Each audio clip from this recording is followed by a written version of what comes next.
Hi friends, welcome to MA cinema. இன்னைக்கு movie ரெக்கமெண்டேஷன்ல நாம பார்க்க போற படம் பேர்ட் பாக்ஸ் பார்சிலோனா 2023. இது 2018ல வெளியான பேர்ட் பாக்ஸ் என்ற பிரபலமான திரைப்படத்தின் ஸ்பின் ஆஃப் மூவி ஆகும். கதை சுருக்கம்: அசாதாரண சிக்னலை கண்களில் செலுத்தி மனிதர்களை கொல்லும் அமானுஷ்ய சக்தியிடம் தன் மகளை பறிகொடுத்து அதே சக்திக்கு மற்றவர்களையும் இரையாக்கும் ஒரு தந்தையின் கதை. கதைக்குள் போறதுக்கு முன்னாடி நம்ம சேனலை சப்ஸ்கிரைப் பண்ணிடுங்க. இந்த வீடியோ பிடிச்சிருந்தா லைக் ஷேர் செஞ்சு ஃபாலோ பண்ணுங்க.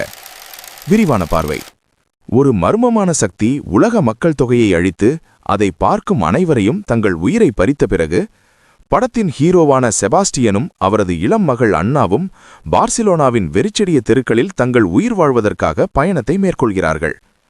இந்த சமயத்தில் பூமியில் இருப்பவர்கள் உயிர் பிழைக்க தங்கள் கண்களை துணி வைத்து கட்டிக்கொள்கிறார்கள். அதேபோல் ஹீரோவும் கருப்பு கண்ணாடி அணிந்து தன் மகளுடன் மற்ற உயிர் பிழைத்தவர்களுடன் ஒரு சங்கடமான சூழலில் பாதுகாப்பான புகலிடத்தை நோக்கி செல்லும்போது அவர்களால் மோசமான அச்சுறுத்தல் ஏற்படுகிறது. அவர்களிடம் லைட் மற்றும் வெப்பத்தை வழங்கக்கூடிய ஜெனரேட்டர்களின் இருப்பிடம் தனக்கு தெரியும் என்று கூறி தங்குகிறார். மறுநாள் காலையில் அனைவரும் ஒரு பேருந்தினுள் தூங்கிக் கொண்டிருக்கும் நிலையில் செபாஸ்டியன் அதை வேண்டுமென்றே வெளியே ஓட்டி சென்று மோதுகிறார். அனைவருக்கும் கண்களை கட்டாமல் இருப்பதனால் செபாஸ்டியன் மெதுவாக ஒவ்வொருவரையும் கண்களை திறக்க வழிநடத்துகிறார். மேலும் அந்த அமானுஷ்ய சக்தியை மக்கள் கண்டதும் அவர்கள் தற்கொலை செய்து கொள்கிறார்கள். இதனால் செபாஸ்டியன் ஒரு துரோகி என்று நமக்கு தெரிய வருகிறது. ஆனால் ஹீரோவோ மக்களை காப்பாற்றியதற்காக தன் மகளிடம் வாழ்த்து தெரிவிக்கிறார்.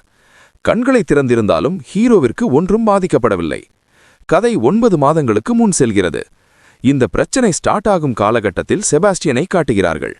ஸ்கூலிலிருந்து தன் மகளை மீட்டெடுத்த பின்பு ஒரு கார் விபத்தில் தனது மனைவியை இழக்க, Due to the video length, part 2 available in separate video, please check it. உங்களுக்கு பிடிச்ச மாதிரியான படங்களின் ரிவ்யூவை காண எம்ஏ சினிமாவிற்கு லைக் ஷேர் சப்ஸ்கிரைப் செய்து உங்கள் ஆதரவை தாருங்கள்.